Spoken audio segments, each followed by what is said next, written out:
பயிற்சி 1.1ல் 6th சம்மு பின்வரும் கணங்களை விவரித்தல் முறையில் எழுதுகன்னு சொல்லியிருக்காங்க.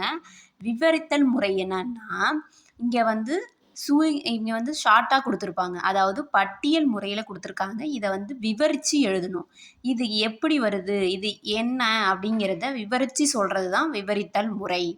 இப்போது இங்கே வந்து P = ஜனவரி, ஜூன், ஜூலைன்னு சொல்லி கொடுத்துருக்காங்க.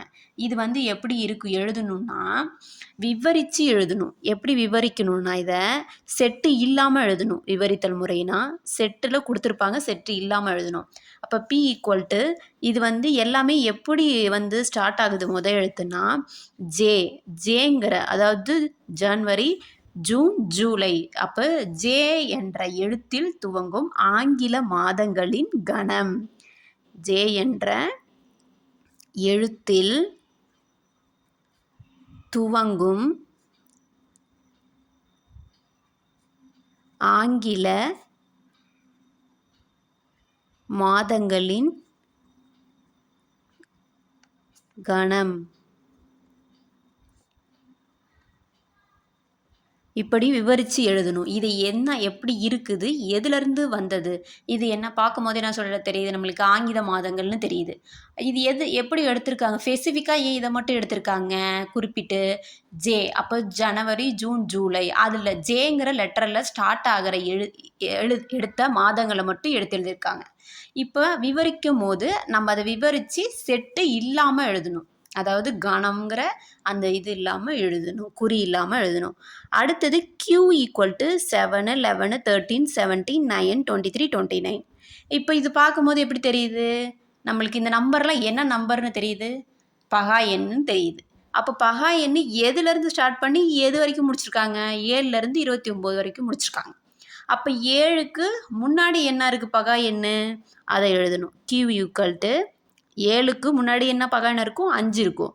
5 மற்றும் 29க்கு அதுக்கப்புறம் என்ன பகா எண் வரும், 31. இது 2 நம்பருக்கும் இடைப்பட்ட பகா எண் தான் கணம். இந்த பகா எண்களின் கணம்னு சொல்லியிருக்காங்க.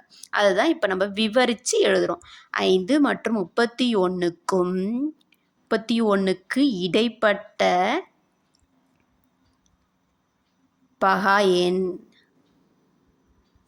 பகா எண்களின் கணம்.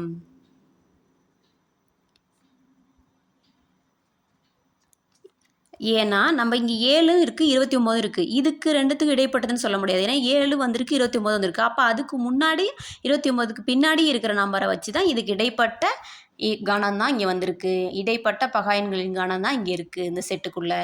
அதை தான் விவரித்து இப்படி எழுதியிருக்கோம். அடுத்தது R = X.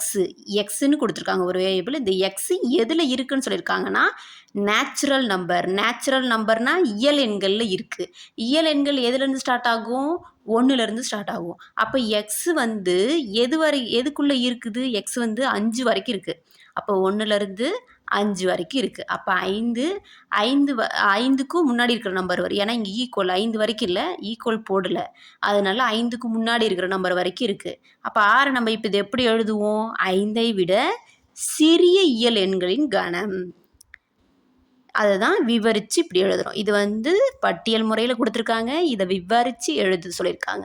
அப்போ 5ஐ விட சிறிய, ஏன்னா இதுக்கு மேலே இருந்தால் தான் பெருசு, இதுக்குள்ளே இருக்கும் போது சிறிய.